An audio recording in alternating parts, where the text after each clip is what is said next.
All right, guys, this is a main panel and a sub panel for a generator outlet that we're going to be putting in. I wanted to give you a quick rudimentary drawing of how to make a sub panel into a generator panel.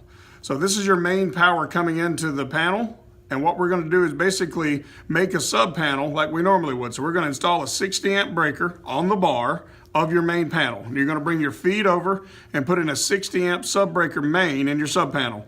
Bring over a neutral to feed the sub panel on the ground, just like always. All right, so now you got a 60 amp sub panel you're starting with.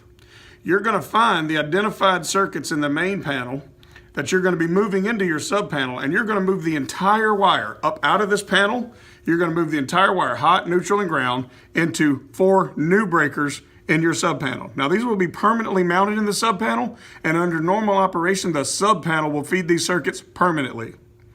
As soon as you're finished with that, guys, you're going to put in another 60 right below it, and we're going to use an interlock kit, which I've kind of drawn here, which is a little metal tab that snaps onto the breakers between them so that when you turn one on, it turns the other off.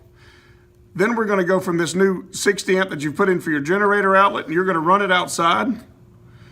And these generator outlets, we want to get the one that's made for it. It actually looks, when you flip it open, like a male plug that's recessed in so that you can just twist lock a cord right into that, okay? So what you do in this illustration is you're running a sub panel that runs these circuits at all times. All right, we don't have these interlocks in stock right now, gentlemen. So what we're gonna have to do is explain to the customer that this is number 1 and this is number 2.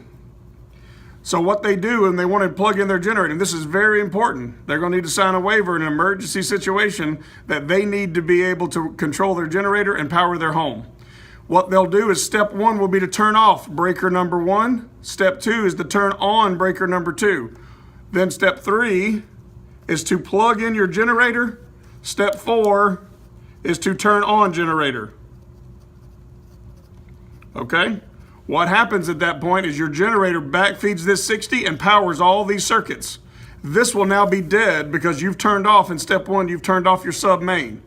When power is restored from the utility company, they'll notice their neighbor's lights are on and things are coming back on.